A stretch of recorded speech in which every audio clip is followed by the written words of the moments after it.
chip in jou windskerm of 'n kraak in jou windskerm is nie die grootste skade nie. Tog as mens dit lank genoeg ignoreer en maak asof dit nie daar is nie, dan kan daardie chip groei of versprei tot so 'n mate dat mens later jou hele windskerm moet vervang, wat nie 'n goedkoop of 'n lekker speletjie is nie. Die chip is dalk nie die grootste skade nie, maar dis irriterend, want jy weet jy moet dit so gou as moontlik uitsort om verdere of groter skade later te vermy. Nou, daagliks vind daar goed in ons lewens plaas wat aan ons harte kom chip. Miskien moeilike gesprekke wat jy moet voer of rowwe omstandighede waarin jy jouself bevind, die toestand van die wêreld of geweld en misdaad wat ons of beleef het of van hoor, en die al ewige stygende petrolprys, of wat ook al jy dalk wil byvoeg.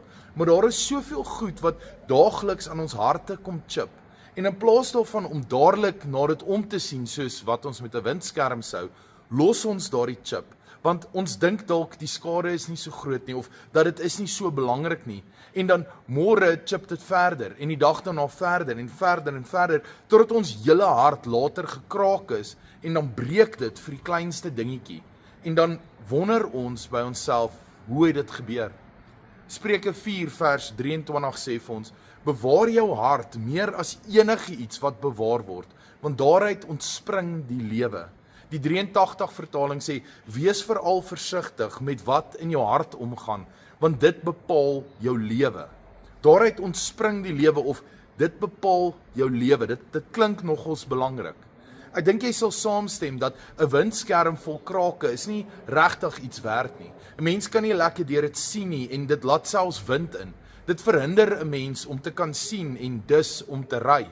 Amper soortgelyk as dit kom by die hart. Ons moet die hart bewaar. Dit bedoel, ons moet tyd vat of tyd afstaan om na ons eie hart te kyk. Hoe doen ons dit? Wel, bedaar, raak rustig, vat tyd, raak kalm, maak tyd vir selfrefleksie en gaan ondersoek elke chip. Vra waar kom dit vandaan? Hoekom is dit daar? En behandel dit deur jou hart elke dag met elke liewe chip elke dag na die Here toe te bring. Filippense 4 sê vir ons, verbly julle altyd in die Here, ek herhaal, verbly julle. Laat julle vriendelikheid aan alle mense bekend word.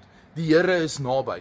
Moet oor niks bekommerd wees nie, maar maak in alles julle versoeke deur gebed en smeking met danksegging aan God bekend. En die vrede van God, wat alle begrip oortref, sal in Christus Jesus oor julle harte en julle gedagtes waak. Moenie die klein chips ignoreer nie, want net soos 'n klein chip in 'n motor se windskerm, kan 'n klein letsels aan ons harte en ons gees met tyd groter word en uiteindelik groot skade aanrig as ons kies om dit net te ignoreer. Die Bybel, die woord sê vir ons, bewaar jou hart. Dit wil sê, ons moet gereeld stil word. Ons moet gereeld selfondersoek doen en die klein wonde en bekommernisse na die Here toe bring deur gebed, deur lof, deur woorde en met ons lewens. As ons bewus is van ons eie emosionele en geestelike toestand, dan kan ons ook die vrede van God, wat alle verstand te bowe gaan, in ons lewens ervaar. Bewaar jou hart en gee jou bekommernisse oor aan die Here en vind jou vreugde in hom. Tot 'n volgende keer.